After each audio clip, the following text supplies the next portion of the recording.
What's up and magandang araw na naman sa ating lahat mga ka-adventure. Panibagong araw at panibagong episode na naman tayo ngayon araw guys. At dito nga guys, biglang nasama na naman ako sa outing kahit hindi naman talaga ako kasama sa plano nila. Oo, biglaan nga kasi nila akong niyaya kahit hindi naman ako kasali sa plano. Oo, at dito guys, tuwang-tuwa nga si Pariberti kasi hinawakan ko yung dede niya. Oo, at parang hindi nga siya magka-move on sa ginawa ko at tuwang-tuwa pa rin nga siya. Oo, at dito guys, sige tawa lang siya. Oo, di kasi ako nasiseryoso dahil sa mga suot nila. Tignan mo naman yung mga suot nila, kalalaki nilang tao, nagbabra. Pero bago tayo magsimula, ikukwento ko muna sa inyo ang nangyari. Ganito kasi yan, pinilit lang nila akong sumama dahil wala nga kasi talaga akong pera.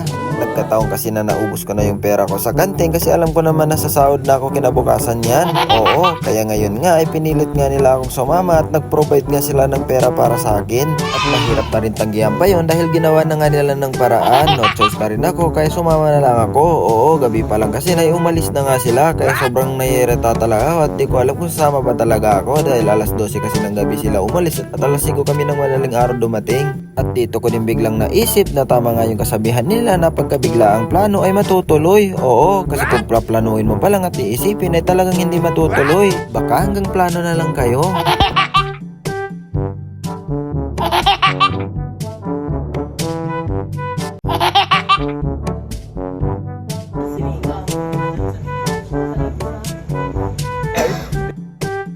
At dito, ang sarap sana ng kwentuhan nila nang biglang may pumasok na galit. Oo, pumasok nga bigla si Nika na galit. Oo, galit na galit.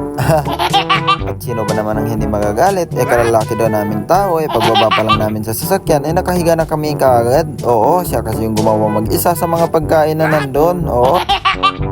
At dahil nga may nagalit, linabas na nga nila ang pagka-gentleman nila. Oo, sila nga ang nag-ihaw ng isda para wala nang magagalit at makakatulog na yung mga babae.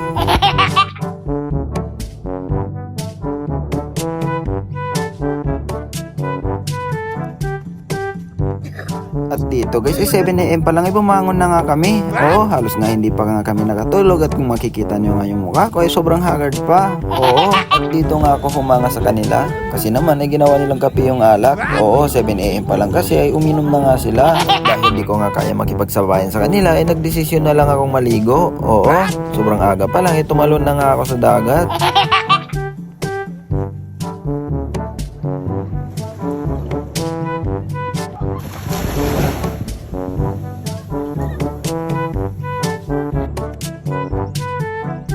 At nga pala, hanggang dito na lang muna ang ating video. Oo, nga pala, bago matapos ang video na ito, pwede ko ba mahingi ang like at follow mo lang? Salamat!